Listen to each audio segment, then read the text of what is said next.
The city has always been a financial instrument. We just called it something else. For thousands of years, taxes formed the cash flow of empires. Trade routes determined the value of territories. Ports, bridges, roads, all were assets with predictable returns. But the returns were slow. A city grew over decades. Infrastructure paid for itself over generations. Land was finite, and population was an inertial variable. When the Roman Empire built aqueducts, it wasn't charity. It was an investment. Water in a city meant population growth. Population growth meant tax growth. Tax growth meant the ability to maintain an army and build new aqueducts. The capital cycle lasted centuries, but the logic was the same as today. Infrastructure, as a cash flow generator. Medieval cities charged tolls to pass through their gates. This was the first subscription model. A merchant wanting to trade in the city paid a regular fee. The city provided protection, a market, a legal system, a subscription to safety and access. The model lasted until the 19th century, when nation-states nationalized this function. The 20th century introduced the concept of urban development as an industry. Cities began to be built like factories. Micro-districts, industrial zones, transport arteries, all obeyed the logic of mass production. Investments went into capex. Capital expenditures on construction yielded long-term assets, real estate that could be rented or sold, infrastructure that generated taxes and fees. New York in the 1920s, a skyscraper boom. Investors poured millions into building the Chrysler Building, the Empire State Building. ROI was planned for 30 to 40 years. This seemed reasonable. Buildings could physically stand for centuries. A Manhattan location guaranteed demand. Rent was indexed to inflation, plus 1 or 2%. This was the era of slow money. The yield of classic urbanism was measured in percentages comparable to inflation. Even the most successful projects paid off in 20 to 30 years. Land increased in value, but predictably. Real estate produced rent, but with low margins. Cities were reliable assets for pension funds and insurance companies, not for those seeking exponential growth. London, the 1950s. The city is rebuilding after the war. The government issues municipal bonds to finance infrastructure. Pension funds buy these bonds with a yield of 4% per annum for 30 years. This is considered a conservative but reliable investment. The city won't go bankrupt. Taxes will be collected. The bonds will be repaid. The limit of this model became apparent in the early 2000s. Land in the centers of major cities hit a price ceiling. In Tokyo, a square meter in the Ginza district cost $50,000. Further growth was physically impossible. There were no buyers willing to pay more. Building new districts ran up against infrastructure limits. Roads were overloaded. Subways were overcrowded. Power grids were at capacity. Each new quarter required billion-dollar investments in infrastructure that paid back too slowly. The population of wealthy countries stagnated or declined. Japan was losing 500,000 people per year. Germany compensated for the decline only through migration. Russia recorded depopulation of regions. Fewer people meant less demand for real estate. Less demand meant lower rental rates. Lower rental rates meant lower yields. Investors looked for alternatives. Private equity funds tried development in emerging markets but encountered regulatory and currency risks. Infrastructure funds bought up airports and toll roads, but competition for assets drove prices to levels where yields fell below 6%. REITs diversified into logistics and data centers, but margins there were also squeezed by rising land costs. And then digitization began. At first it looked like a technical improvement. Sensors on roads to monitor traffic. Smart meters for electricity accounting. Security cameras. It all seemed like tools for optimizing city budget expenditures. No one called it a new asset class. Barcelona, 2011. The city administration launches the Smart City program. Soil moisture sensors are installed in parks to optimize irrigation. Smart waste containers signal when full to optimize collection routes. A parking management system shows drivers free spaces in real time. The program budget is 50 million euros. Expected savings are 75 million euros over 5 years through reduced water, fuel, and salary costs. 3 years later, analysts noticed a side effect. The data collected by these systems had commercial value. Retailers wanted to know where pedestrians concentrated. Logistics companies wanted to know traffic patterns. Insurance companies wanted accident statistics. Marketing agencies wanted neighborhood demographics. Barcelona started selling aggregated data. The first contracts were modest, several €100,000 per year. But this was only the first iteration, because data grew exponentially. Each new sensor added information. Each new service generated transactions. And the more data, the higher its value. But digitization changed the very nature of the city. The city ceased to be a static collection of buildings and roads. It became a flow of data and payments. Millions of sensors turned the physical environment into a digital interface. Every resident's action became a transaction. Every transaction became data. Data became currency. Singapore went further. In 2014, the government launched the Smart Nation program. Not just installing sensors, full integration of all city systems into a single platform. Transport, energy, healthcare, education, security, all connected to one operating system. The program budget, 19 billion Singapore dollars over 10 years. By 2020, Singapore was collecting data from over 1 million sensors. Every bus, every traffic light, every camera, every smart meter, all transmitted information to a central system. The system analyzed patterns, predicted problems, optimized resources, budget savings, and estimated $7 billion over 5 years. But the main thing was the data. Singapore didn't sell data directly. Instead, the government used the data to attract corporations. Want to open a factory in Singapore? We'll show you precise logistics, workforce demographics, energy consumption, traffic patterns. Companies didn't pay for the data. They paid for access to the ecosystem built on data. A fundamental shift occurred, from CAPEX to OPEX, from owning assets to managing flows, from real estate to subscriptions. The classic model: an investor builds an office building for $100 million, rents it out for $8 million per year. Yield 8%. Payback period 12.5 years. After payback, pure profit until the building becomes obsolete or requires major renovation. The new model: a smart city operator installs sensors and an energy management platform in the same building for $2 million. Residents pay a subscription for access to smart services, $20 per month per apartment. The building has 500 apartments. Income $10,000 per month, $120,000 per year. Yield 6% on capital investment, but OPEX is minimal after installation. Margin 80%. Net profit $96,000 per year. Payback period 2 years. After payback, profit grows because new services can be added without significant capital expenditure. And that's just one building. The operator controlling the platform scales it to hundreds of buildings with minimal additional costs. An investor accustomed to valuing a city by square meters and tax revenues must now think in terms of an operating system. The city is a platform. Residents are users. Infrastructure is the back end. And income is generated not from selling access to territory, but from selling access to life. Shenzhen, China, a city of 13 million people. In 2018, the municipality signed a contract with Tencent to build a city digital platform. Project cost, $1.5 billion. Term, 5 years. The platform integrates transport, public services, healthcare, education. Residents use the WeChat app to pay for transport, utilities, book doctor appointments, obtain certificates.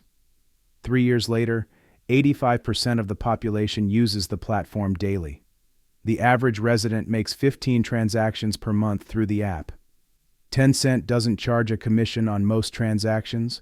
The municipality pays according to the contract, but the data collected by the platform allows Tencent to optimize advertising, lending, and insurance for the entire city population. The estimated value of this data: $500 million per year. The investment logic of the city as an asset remained fundamentally the same. Long-term horizon, predictable cash flows, low volatility, high inertia. An urban population doesn't disappear overnight. Infrastructure doesn't depreciate instantly. Unlike tech startups, a city can't go bankrupt because of a competitor that emerged from a garage. But a new level of yield appeared. Not 5% per annum from office rentals, not 10% from land appreciation, but 20, 30, 40% from subscriptions to services that cannot be avoided, because these services are life in the city itself. This model looks like the perfect instrument for conservative capital. Bond-like stability with tech-like yield. An analyst at an infrastructure fund looks at a smart city project in Indonesia, a 15-year concession contract, fixed payments from the municipality, additional income from resident subscriptions, forecasted IRR 18%, risk assessed as low, government guarantees, political risk insurance, currency hedges. But there is an illusion that investors rarely notice in the early stages. Regulation. A city does not exist outside the state. The state sets tariffs, approves contracts, changes rules. What looks like a free market for smart services today may become an object of political intervention tomorrow. Tariffs get frozen, data gets nationalized, contracts get terminated. Brazil, 2019. A private operator manages a smart traffic light system in Rio de Janeiro. A 10-year contract. Yield 12% per annum from municipal payments, plus the sale of traffic data to logistics companies. 3 years later, a new mayor comes with a populist agenda. He declares that the city is overpaying the private operator. The contract is revised. Payments are cut by 30%. The operator files a lawsuit. The process lasts 2 years. In the end, a compromise is reached. Payments are reduced by 15%, but the contract is extended by 5 years. Investors lose 20% of the project's expected NPV. Political cycles are a hidden risk not reflected in financial models. An investor sees a 15-year contract with a municipality and thinks about stability, but the municipality changes leadership every 4 years. A new administration revisits terms. Populism demands lower prices. Nationalism demands data localization. Germany, 2021. The federal government passes a digital sovereignty law. All data collected within the country must be stored on servers physically located in Germany or the EU. This breaks the business models of several smart city operators who store data in cloud data centers in the USA and Asia. Compliance cost, tens of millions of euros. Several small operators can't bear the costs and sell their assets to large European competitors at reduced prices. A city as an asset is reliable as long as the city remains an economic unit. But a city is also a political unit, and that makes its yield not as predictable as it seems in investor presentations. Act 2. Platforms and cash flows. The money is not in the city. The money is in its operating system. When an investor hears the term smart city, they often imagine sensors, cameras, smart traffic lights. This is hardware. But hardware is expense. The real money is in software. More precisely, in platforms that manage the hardware and monetize the data that the hardware collects. A Goldman Sachs analyst in 2019 published an internal memorandum. Title: Hardware is the bait. The platform is the hook. The analysis showed that companies manufacturing sensors and cameras for smart cities operate with margins of 8 to 12%. Companies creating platforms to manage these sensors operate with margins of 45-60% after achieving scale. Companies controlling the data from these sensors are valued by the market with a multiple 3 times higher than hardware manufacturers.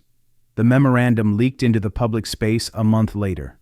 Shares of hardware companies in the smart city segment fell 7 to 15%. Shares of platform operators rose 12 to 23%. Smart city operators are a new type of company that stands between the city and its residents. They don't build buildings. They don't lay roads. They manage interfaces, transport management platforms, energy management platforms, security management platforms, waste management platforms. Everything that used to be a municipal function can now be a platform function. Take a concrete example. Copenhagen, 2016. The municipality announces a tender to create an integrated urban transport management platform. Requirements: link buses, bike parking, car sharing, taxis, metro into a single system. Residents must be able to plan routes, pay fares, see real-time schedules through one app. The tender is won by a consortium of a Danish IT company and a French infrastructure fund. Project cost, 45 million euros. Implementation period, 3 years. Operations contract, 12 years. The municipality pays the operator a fixed 8 million euros per year for system support. By 2020, 78% of Copenhagen's population uses the platform, 620,000 people. The average user opens the app 22 times per month, makes 18 transactions per month. The platform knows where they are going, when, how often, which routes, at what time of day. It knows their movement patterns better than they do. The operator doesn't take a commission from fares. The municipality covers operational costs. But data on movements has enormous commercial value. Retail chains want to know where to open new stores. Developers want to know where population flows are moving.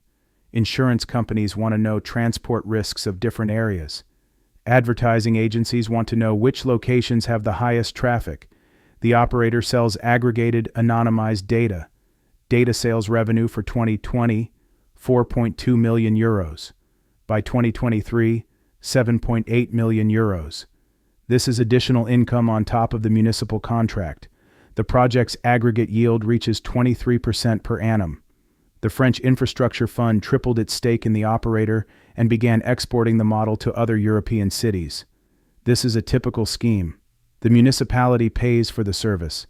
Data is monetized separately. The investor receives income from two sources: stable payments from the state, plus growing income from data. These platforms generate income from several sources simultaneously. First, resident subscriptions, not direct, like Netflix, but embedded in the cost of living.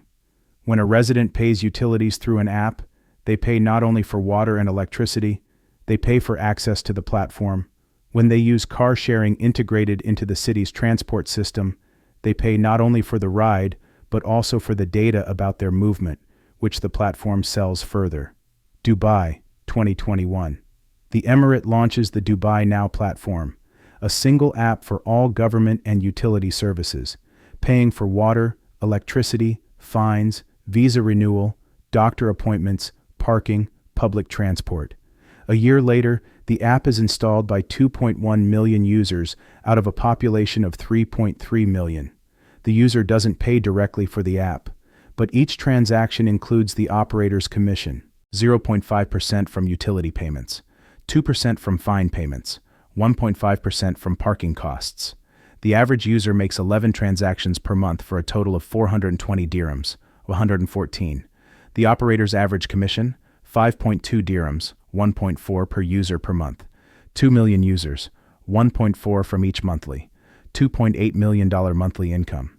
$33.6 million annual income just from commissions, with operational expenses of $12 million per year, servers, development, support. Net profit is $21.6 million. Capital investment for platform development was $35 million. Payback period, less than 2 years. After payback, margin 64%. But that's only direct income. Indirect income, from data and analytics, is estimated at another $15 to $20 million annually. The platform knows each user's payment, movement, and consumption patterns. This data is priceless for banks, credit scoring, insurance companies, risk assessment, retail, ad targeting, developers, project planning.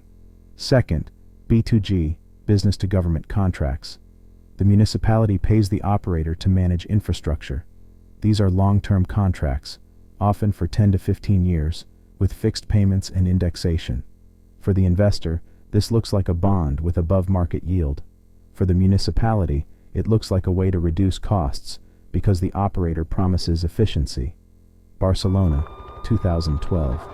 The municipality signs a contract with a consortium of Cisco and local company i2CAT to create a street lighting management platform. 100 kilometers of streets. 65,000 lamps. The old system consumed 35 gigawatt hours of electricity per year. Maintenance costs, 8 million euros annually. The new system, each lamp is connected to a central platform. Motion sensors adjust brightness depending on people's presence. Light sensors account for time of day and weather. The system automatically reports malfunctions. Implementation cost, 27 million euros. A 12-year contract with the operator. The municipality pays 5.5 million euros annually for system management. Results after 3 years. Electricity consumption dropped to 21 gigawatt hours, 40%. Repair costs fell to 3.2 million euros per year, 60%. Total budget savings, 7.8 million euros annually. The municipality pays the operator 5.5 million, saves 7.8 million. Net benefit 2.3 million per year. For the operator, after equipment installation, operational expenses are minimal, 1.8 million euros per year. Monitoring, maintenance, server electricity. Annual income, 5.5 million minus expenses, 1.8 million. Profit, 3.7 million. Over the 12-year contract, total profit, 44.4 million euros. With initial investment of 27 million, ROI, 164% over 12 years, or about 13.7% per annum.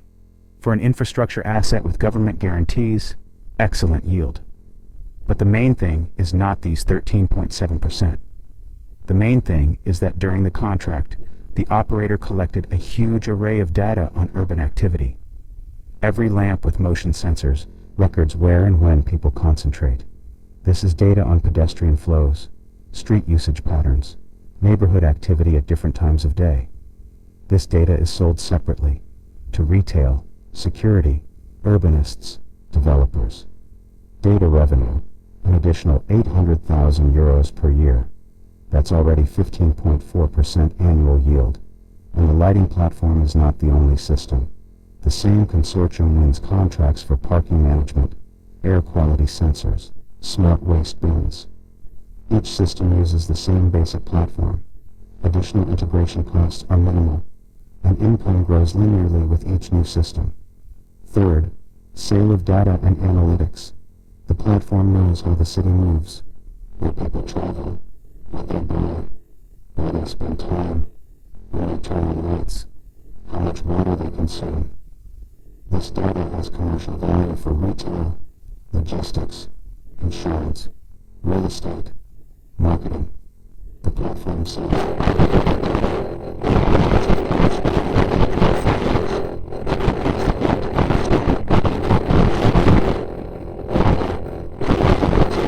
Transport for London, TfL, manages data on 5 million daily trips on the tube and buses. Each trip is paid for with an Oyster card or bank card. The system knows where a person entered, where they exited, at what time, how often they use transport, which routes they take. TfL doesn't sell personal data. That's illegal under GDPR. But aggregated data is sold legally. For example, pedestrian traffic in Shoreditch increased 23% over the last year. Peak hours, 6 p.m. to 9 p.m. Main demographic, 25-35 years. Or, the route from King's Cross Station to Canary Wharf Station is used 47,000 times daily. 68% of passengers are working professionals. Who buys such data? Retail chains determine locations for new stores. Developers analyze district potential. Advertising agencies plan billboard placement. Restaurants and cafes assess traffic for choosing premises. Insurance companies adjust premiums depending on transport risks in different areas. TfL's revenue from data sales in 2019, $13.8 million. By 2023, $28.4 million. This isn't the main revenue source for the transport system, but it's pure profit with minimal expenses. Data is collected automatically. Processing and anonymization require small costs for servers and analysts.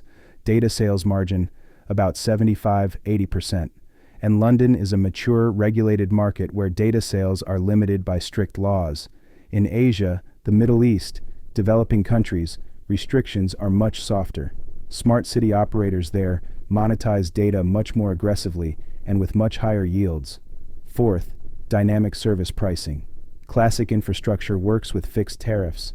A smart platform works with variable tariffs that adapt in real time. Electricity is more expensive during peak hours. Parking is more expensive downtown. Bridge tolls are more expensive during rush hour. This is not just load optimization. It's extracting maximum value from every moment of infrastructure use. Stockholm, 2006. The city introduces a congestion pricing system, a fee for entering the center during peak hours. From 6:30 a.m. to 6:30 p.m. on weekdays, drivers pay from 10 to 35 Swedish kroner, 1/4, depending on the time. The highest tariff, from 7:30 to 8:30 a.m. and from 4 to 5:30 p.m.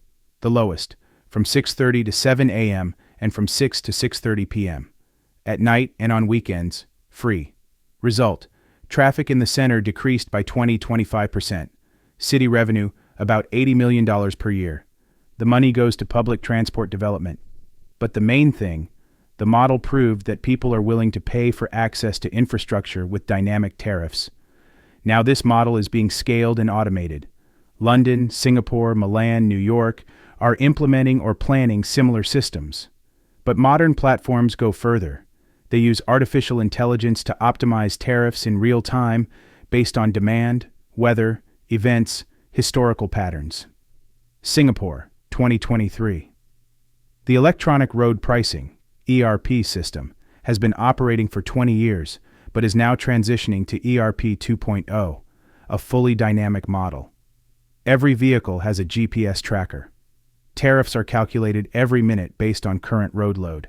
The algorithm considers traffic density, time of day, weather conditions, roadworks, mass events, historical movement pattern data. If a road is loaded at 80% of capacity, the tariff increases by 30%. If 90%, by 60%. If 95%, by 100%. If load drops below 60%, the tariff decreases to encourage use. The system balances supply and demand in real time, like a stock exchange algorithm. For the municipality, this means traffic optimization and revenue maximization. For the platform operator, this means a contract for system maintenance plus a percentage of collected fees. For drivers, this means predictability. If you're willing to pay more, you're guaranteed to pass without traffic jams. But the most interesting part is the data. The system knows who is going where, when, via which routes, and how often. This data is worth millions to logistics companies, taxi services, car sharing, insurers, urbanists. The platform operator sells aggregated data, total income from system management plus data sales, an estimated $40-50 million per year.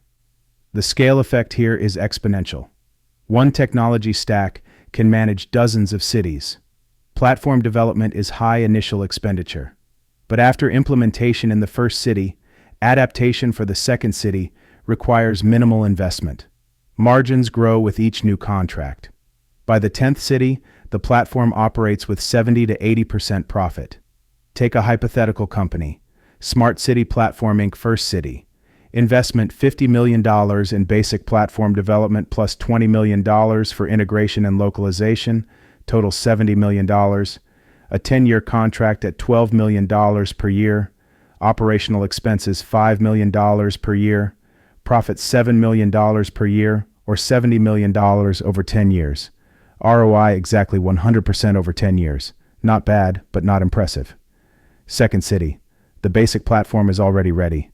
Only localization and integration needed.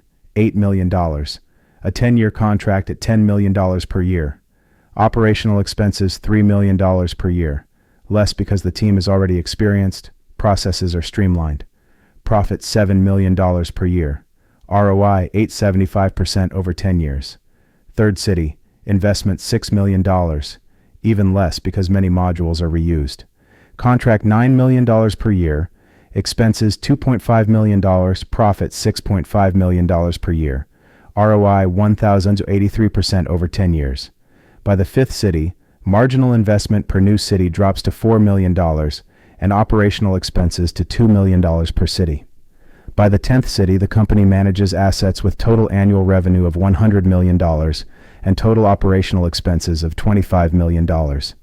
Profit $75 million per year. Margin 75%. Capitalization at a 15x profit multiple, $125 billion. This explains why big tech aggressively enters the smart city segment. Google through Sidewalk Labs, Alibaba through CityBrain, Amazon through AWS Smart City Solutions. They understand that the city is the last frontier of mass digitization. After people moved their social life to social networks, their purchases to marketplaces, their communication to messengers, it remains to digitize the very physical environment of habitation. But big tech aren't the only players. Infrastructure funds managing portfolios of roads, airports, power grids see smart city as a logical extension of their assets. Sovereign funds seeking long-term investments with low volatility consider smart city platforms as a new kind of infrastructure bond. Private equity funds specializing in the B2G sector see smart city operators as stable counterparties with government guarantees. The market is forming quickly. According to analyst estimates, global investment in smart city technologies will exceed $300 billion by 2025.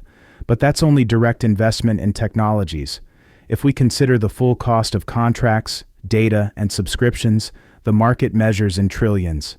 The geography of this market is uneven. In Asia, smart city projects develop as state initiatives. China builds hundreds of smart cities as part of national strategy. Singapore, South Korea, UAE invest in full digitization of the urban environment. In Europe, the emphasis is on sustainability and energy efficiency. In the USA, the market is fragmented. Private companies compete for municipal contracts, and regulation varies from state to state. For an investor, this means different levels of risk and yield. Asian projects promise scale but depend on the political stability of authoritarian regimes. European projects are more predictable, but regulation is strict and yields are lower. American projects are volatile, but offer high margins if successfully implemented. The main question for the investor: who controls the platform? Because controlling the platform means controlling cash flow. And in the long term, it's more important to own the city's operating system than to own its buildings. Act 3. Risks and breaking points. The most resilient assets break in non-obvious ways. An investor accustomed to traditional infrastructure knows the obvious risks: political instability, municipal default, natural disasters. These risks are hedged with insurance, legal guarantees, portfolio diversification. A pension fund owns a portfolio of toll roads in Europe. The risk manager understands an earthquake can happen.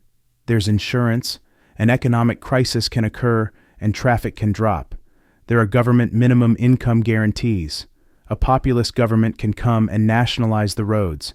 There are international arbitrations and investment protection. All these risks are mapped, quantified, hedged. But Smart City introduces a new class of risks not covered by standard tools.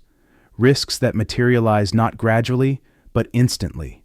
Risks that cannot be insured because there are no actuarial tables. Risks that originate not from economics or politics, but from the very technological architecture of the system. Technological risks start with vendor lock-in. A municipality signs a contract with a platform operator. The platform integrates into critical infrastructure. Transport, energy, security, healthcare, all start to depend on one system. After 5 years, the municipality wants to change the operator. But it turns out that data migration is impossible. The system is proprietary. There are no integrations with other platforms. Changing the operator means a complete halt of city services for months. The municipality is forced to extend the contract on the operator's terms. This is good for the investor who owns the platform. It's catastrophic for the investor who owns municipal bonds and counts on the flexibility of the city budget. Las Vegas, 2019. The city signs a contract with a company to manage a smart street lighting and Wi-Fi system. A 7-year contract, $15 million per year. 4 years later, a new administration decides the tariffs are inflated and wants to switch to another operator. The municipality announces a new tender. A problem emerges. The entire system is built on a proprietary protocol. Data is stored in a format readable only by the current operator's software. An API for integration with other systems doesn't exist. It wasn't in the contract. Migration to a new platform requires 1. Complete hardware replacement, $40 million. 2. System downtime for 6 to 8 months. 3. Loss of all historical data from 4 years. The city is forced to extend the contract with the current operator for another 5 years, but with increased payments, $18 million per year. The operator knows there is no alternative. The municipality pays 20% more than the market rate. The platform investor is happy. ROI increased. Taxpayers are unhappy. Opposition politicians promise an investigation. But the math forces the continuation of the contract. This is vendor lock-in in its pure form.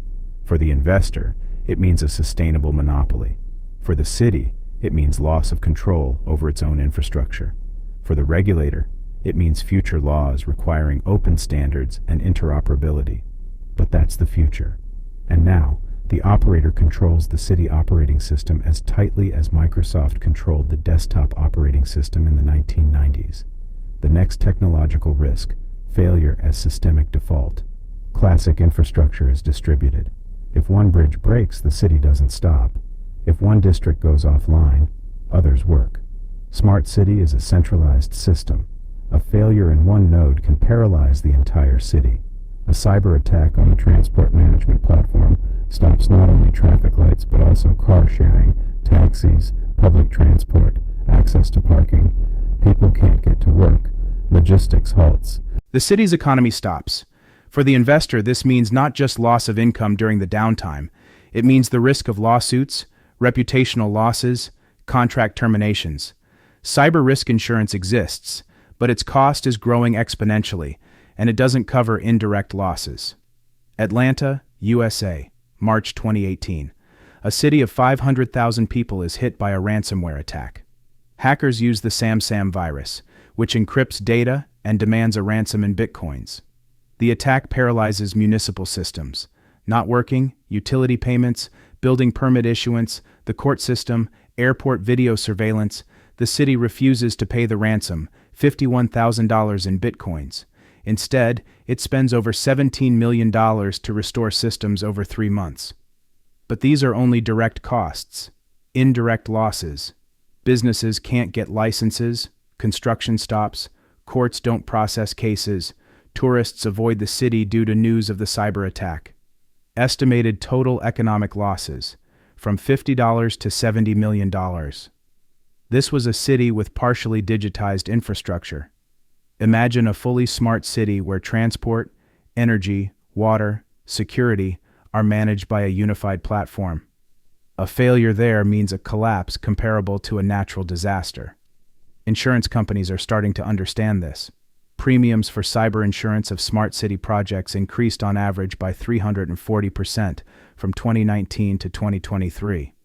Some of the largest insurers refuse to cover certain types of cyber risks in critical infrastructure altogether, citing unpredictability and lack of actuarial data. For the investor, this means the risk exists, but it cannot be accurately assessed. And a risk you can't quantify is a risk you can't properly hedge. Financial risks are related to dependence on the regulator. A smart city operator does not operate in a free market. It operates within a concession or license issued by the state. The state can change conditions unilaterally. This is not a theoretical possibility. It's a reality in many jurisdictions. Political course changes happen suddenly. A new government comes with a populist agenda. Utility tariffs are frozen. The operator cannot index prices, although its costs are rising. Cash flow drops. Obligations to investors are not met. The operator's shares lose value. Argentina, 2019. After a decade of relative stability, a Peronist government returns to power. One of the first measures, freezing tariffs for electricity, gas, water, transport. The goal, to reduce inflationary pressure on the population. Private infrastructure operators, including several smart system operators in Buenos Aires, find themselves trapped. Their costs grow with inflation, 40% per year, while revenues are fixed. A year later, several operators file for bankruptcy. Others sell assets to the state at a 60-70% discount from book value. Investors, mostly international infrastructure funds, lose billions of dollars. Legal processes and international arbitrations drag on for years.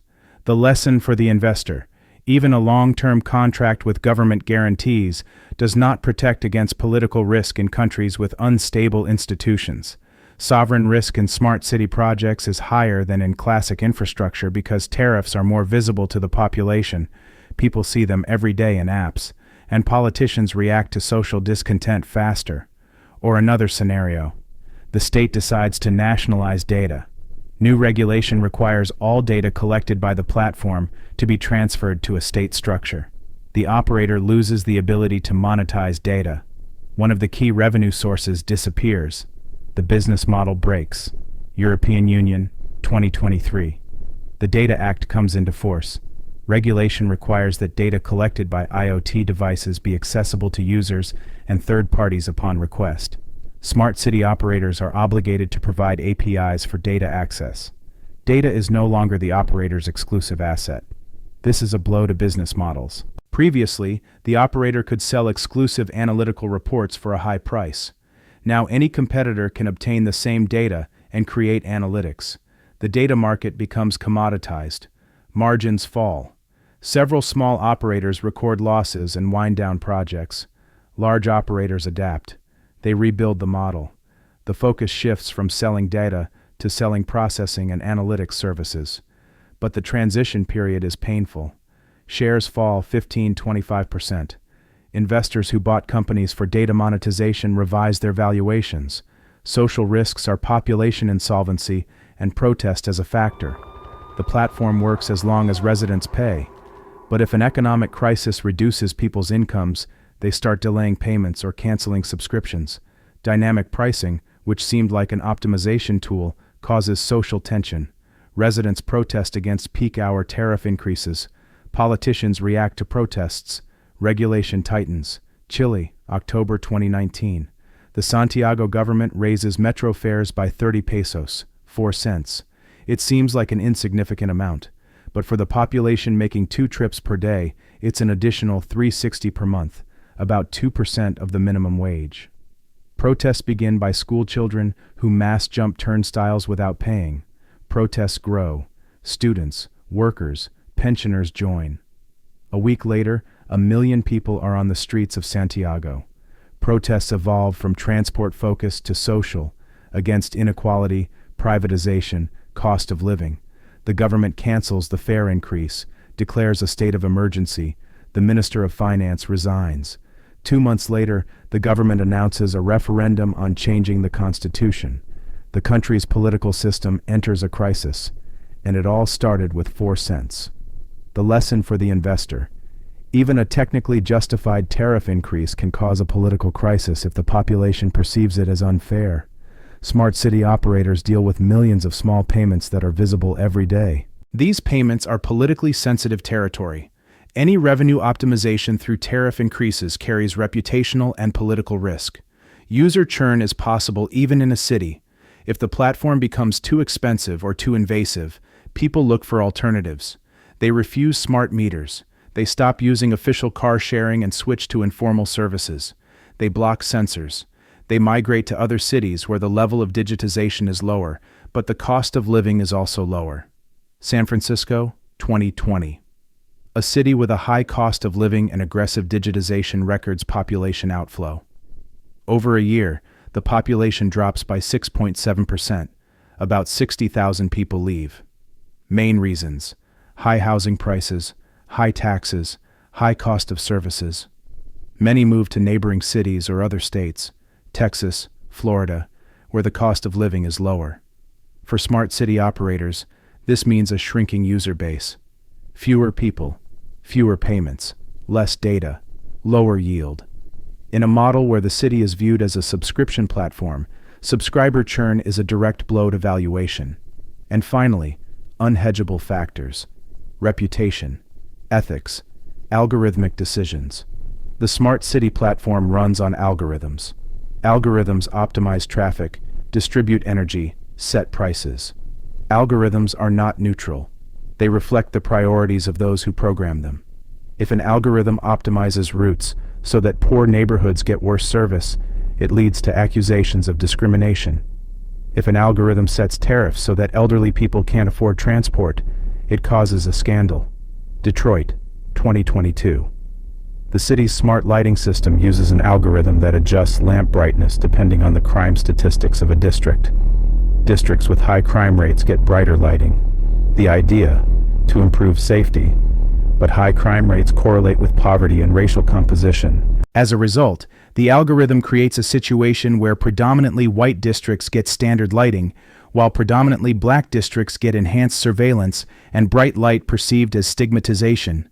Local activists accuse the system of racial discrimination. Media publish investigations. The municipality is forced to revise the algorithm. The operator spends millions on PR and lawyers. The contract is threatened with termination. Reputational damage spreads to the company's other projects in other cities. Municipalities start asking uncomfortable questions during tenders. Reputational risks of smart city operators are comparable to the reputational risks of social networks, but the consequences are more serious. Because in the case of smart city, rejecting the platform means rejecting the city, and rejecting the city means migration, and mass migration means the collapse of the entire economic model. Facebook can lose users, but survive. A smart city platform that loses users loses all cash flow. Because unlike a social network, it doesn't have a global network effect. Its value is local, and if the local community rejects the platform, the asset depreciates to zero. An investor entering the smart city segment must understand, this is not 20th century infrastructure. It's a hybrid of technology, politics, and social engineering. The risks here are not so much financial as systemic, and they materialize not gradually, but abruptly. One cyber attack, one populist decision, one algorithm scandal, and a project that seemed like a stable cash flow for 15 years turns into a write-off of losses. Act 4. Reshaping markets. A new asset destroys old markets. An investor who built a portfolio on real estate sees declining yields. The reason isn't a crisis. The reason is a shift in value. Square meters now cost less than access. The classic real estate model worked like this. Value is determined by location. The center is more expensive than the outskirts. Office space is more expensive than warehouse. Housing near a metro is more expensive than housing on the outskirts. This model was based on the scarcity of space and the importance of physical proximity. A real estate fund owns a Class A office building in London's financial center. 2015, the building is valued at $250 million. Rental rate $850 per square meter per year. Yield 4.5%. Stable. All offices are leased to large financial companies. Long-term contracts. Prospect of value growth. 2-3% per annum in line with central London real estate price growth. 2023, the same building is valued at $195 million. A 22% drop. Rental rate $680 per square meter. 35% of space vacant. Tenant companies have reduced office space due to remote and hybrid work. Yield dropped to 2.8%. Growth prospect, unclear. The office real estate market in major city centers is under pressure. What happened? Physical proximity lost value. Employees no longer need to be in the office 5 days a week. Digital infrastructure replaced physical. Zoom, Slack, cloud systems made office location less critical. Companies optimize costs by abandoning expensive square meters in the center. But simultaneously, demand is growing for another type of real estate. Residential areas with good digital infrastructure. Buildings integrated into smart city platforms. Apartments with smart climate control, security, energy management systems. Not in the city center, but in convenient locations with access to transport, parks, services. Smart city changes the logic. Physical proximity becomes less important if infrastructure is managed dynamically. An office on the outskirts with fast access to smart transport routes can be more convenient than an office downtown with traffic jams. Housing in a residential district with good digital infrastructure can be more attractive than housing in a historic center without connection to smart services. Berlin, 2021. A developer builds a residential complex in the Lichtenberg district, a former industrial area in East Berlin, far from the center. Classic logic says, low price per square meter because the location is not prestigious. But the developer integrates the complex into a smart city platform. Each apartment has smart meters, climate control, a security system. The building is connected to car sharing, bike sharing, grocery delivery via a single app. Residents pay for everything through one platform, see real-time energy consumption, get dynamic tariffs for electricity and heating, price per square meter, 15% higher than neighboring complexes without smart infrastructure.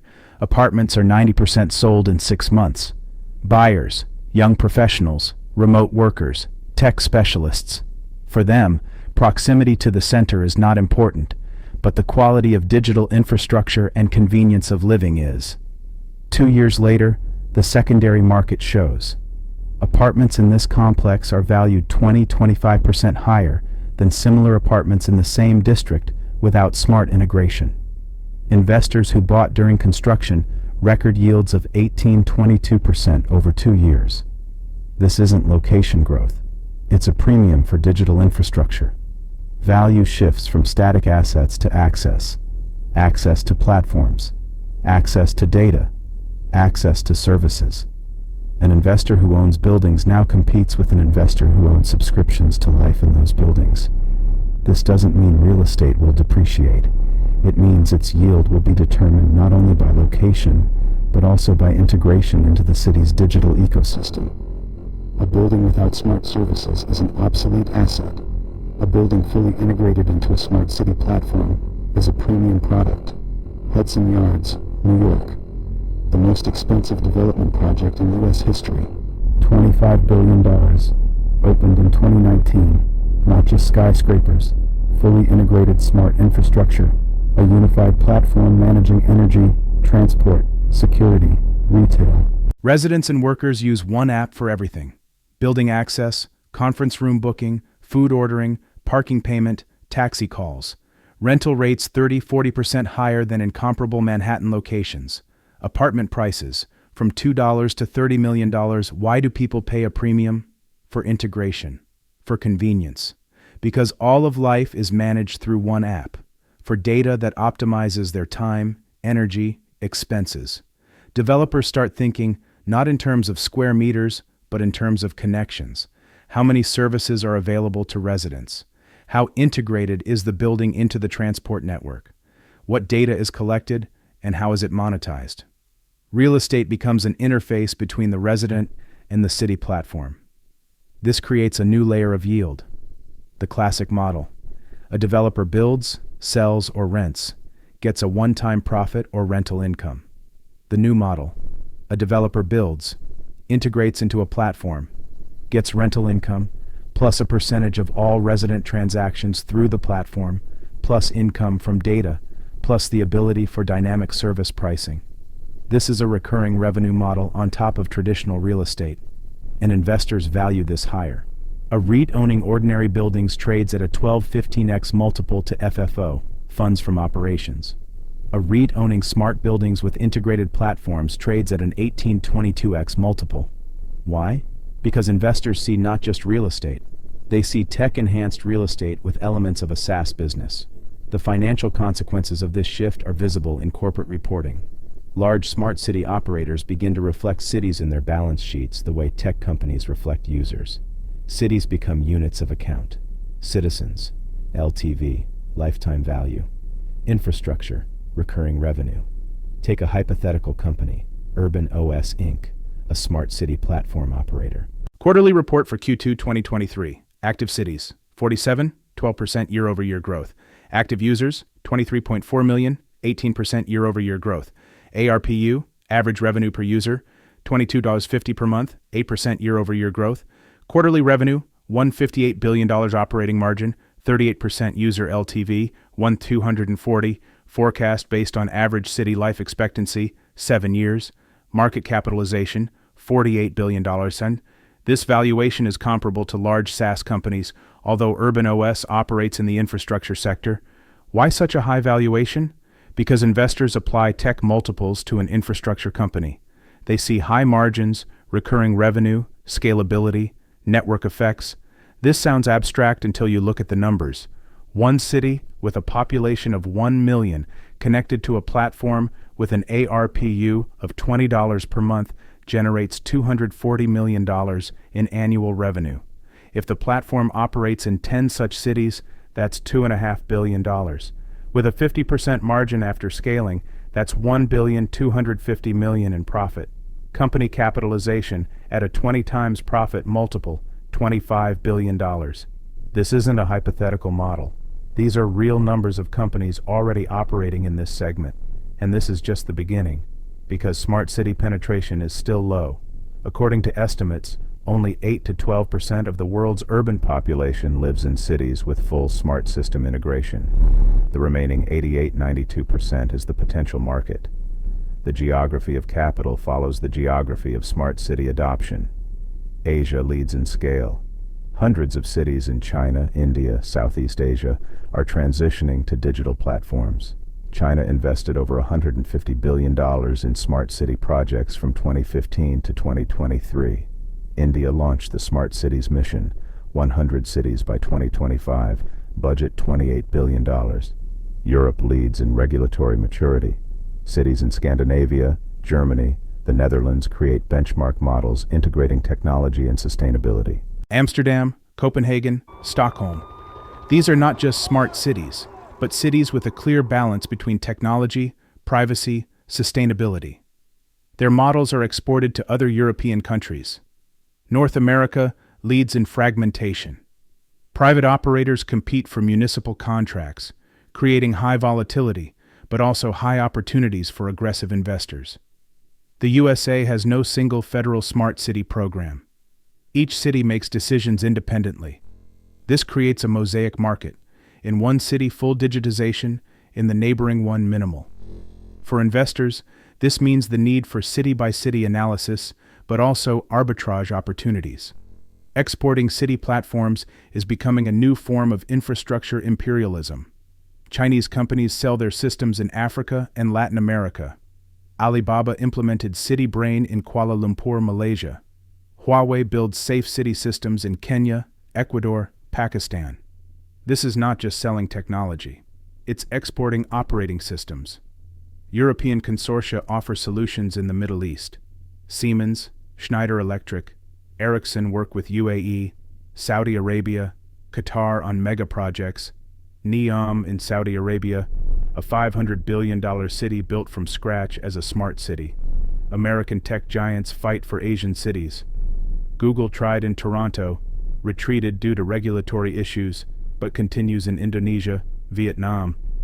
Amazon through AWS offers cloud infrastructure for smart city in Southeast Asia, India, Brazil. Whoever controls the city's operating system controls its data, and data is the new oil of the 21st century.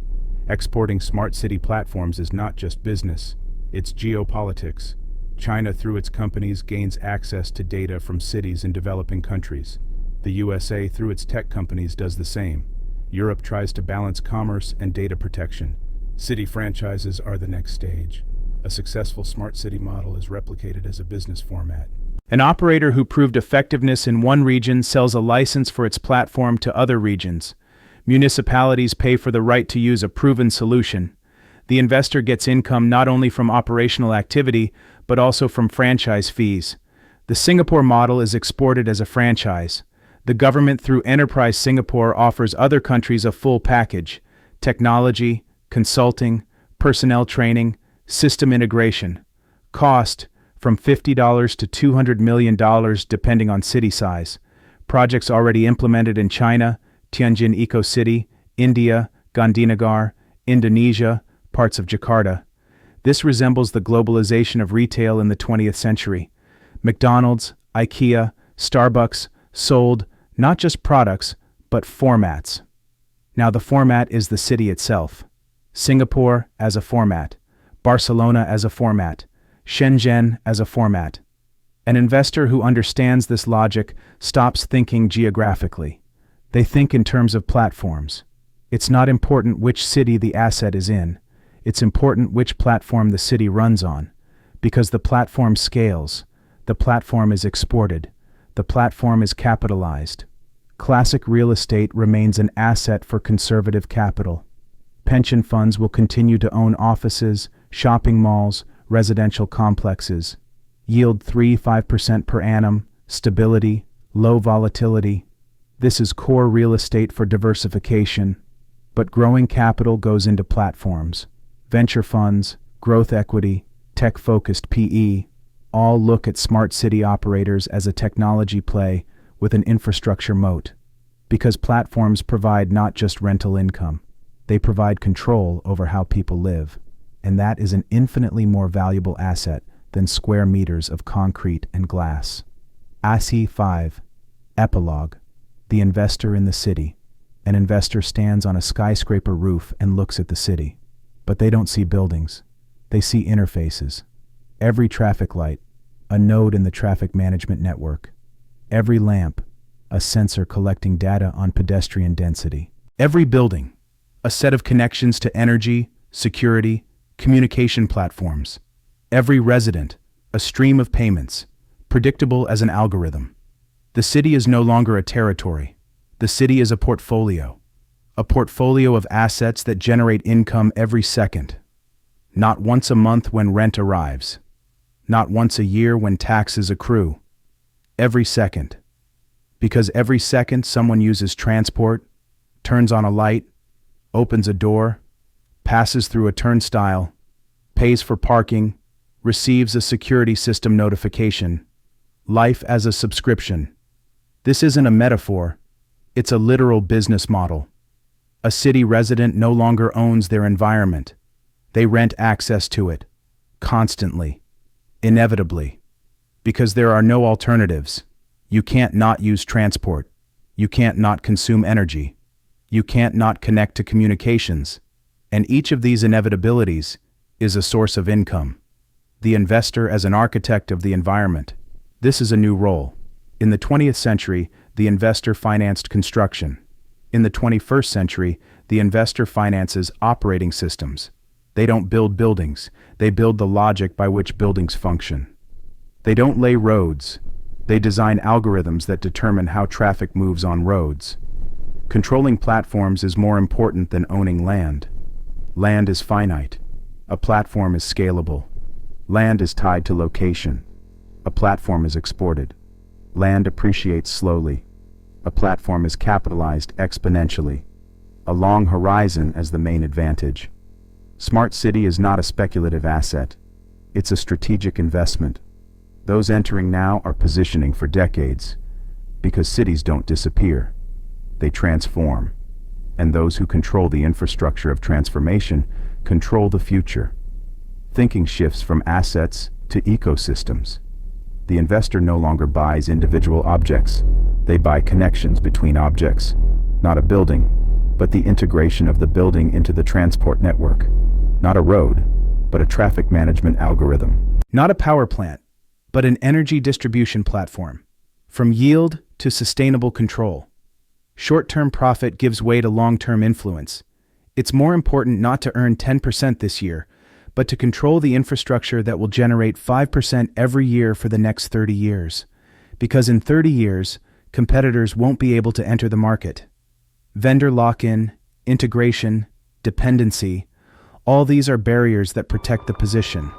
The city as a portfolio. This is the final metaphor. The investor no longer owns real estate in the city. They own the city as a set of assets, data, platforms, subscriptions, contracts. Each asset generates income. Each asset correlates with others. Diversification within one ecosystem. Risk is distributed, but control is centralized. Life as a subscription. Income automatically divided. This isn't a dystopia. It's a business model. And it works because there is no alternative. A person cannot reject the city without rejecting their economic and social life. The city is not a choice. The city is a necessity.